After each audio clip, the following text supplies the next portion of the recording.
వెలుగుదారం the thread of light.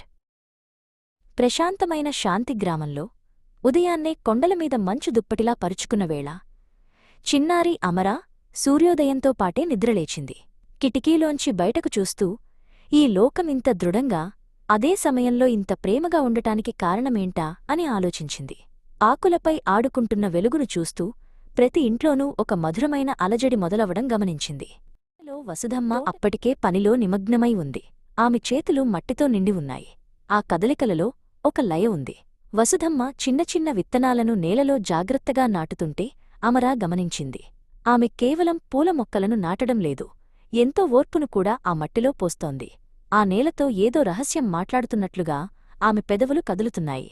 బలం అంటే ఎప్పుడూ గర్జించడం కాదు తల్లి, అంది వసుధమ్మ తన కళ్లలో ఎన్నో అనుభవాలను నింపుకొని.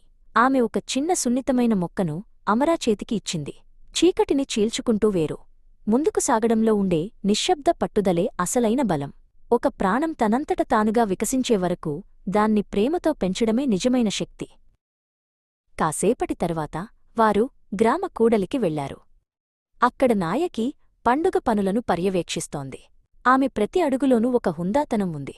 ఆమె గొంతు ఆ సందడిలో అందరికీ ఒక ధైర్యాన్నిస్తోంది. ఎంతోమంది సమస్యలను నాయకి చిరునవ్వుతో పరిష్కరించడం చూసి అమరా ఆశ్చర్యపోయింది. ఆమె అందరినీ ఆదరిస్తున్న తీరు అమరాకు ఎంతో నచ్చింది. గ్రామ దుకాణదారుడు సోము తన స్టాల్ కోసం ఒక భారీ చెక్కదూలాన్ని నిలబెట్టడానికి ఇబ్బందిపడుతున్నాడు.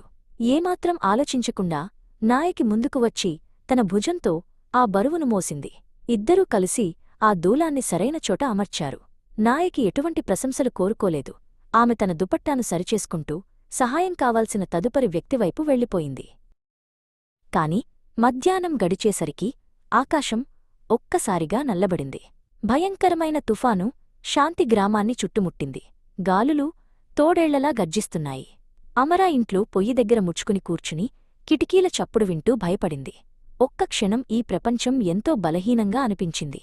ఆమె తను చాలా చిన్నదానినని భావించింది. వర్షంలో అమరాకు కొన్ని దీపాలు మెరుస్తున్నట్లు కనిపించాయి.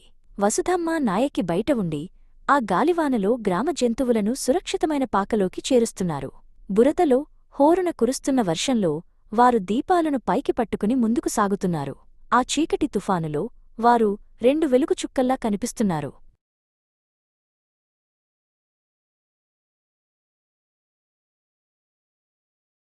అమరా ఇంట్లో ఉండలేకపోయింది.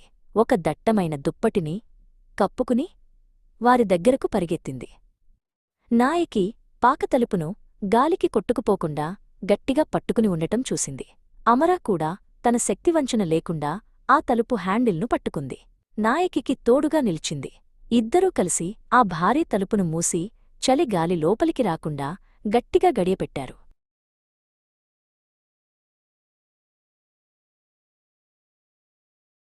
మేఘాలు విడిపోయిన తర్వాత గ్రామం అలసిపోయినా క్షేమంగా ఉంది. వసుధమ్మ అమరాతో కలిసి వరండాలో కూర్చుని ఆకాశంలోని నక్షత్రాలను చూస్తోంది. ఈ ప్రపంచాన్ని కనిపించని కొన్ని వెలుగుదారాలు కలిపి ఉంచుతాయి అని మెల్లగా చెప్పింది వసుధమ్మ. ఆ దారాలను అల్లేది మహిళలేనని అమరాకు అప్పుడు అర్థమైంది. వారే నిర్మాతలు, వైద్యులు, నాయకులు మరియు కలలు కనేవారు. నేడు మనం మన జీవితంలోని ప్రతి కోణంలో వెలుగు నింపే మహిళలను గౌరవించుకుందాం. వారి ప్రేమే మన పునాది, వారి శక్తియే మనకు రక్షణ. ఈ కథ మీ హృదయాన్ని హత్తుకుంటే దయచేసి మీ జీవితంలోని గొప్ప మహిళలతో దీన్ని పంచుకోండి. ఇలాంటి మరిన్ని హృద్యమైన కథల కోసం మా ఛానల్ని సబ్స్క్రైబ్ చేసుకోండి. అంతర్జాతీయ మహిళా దినోత్సవ శుభాకాంక్షలు.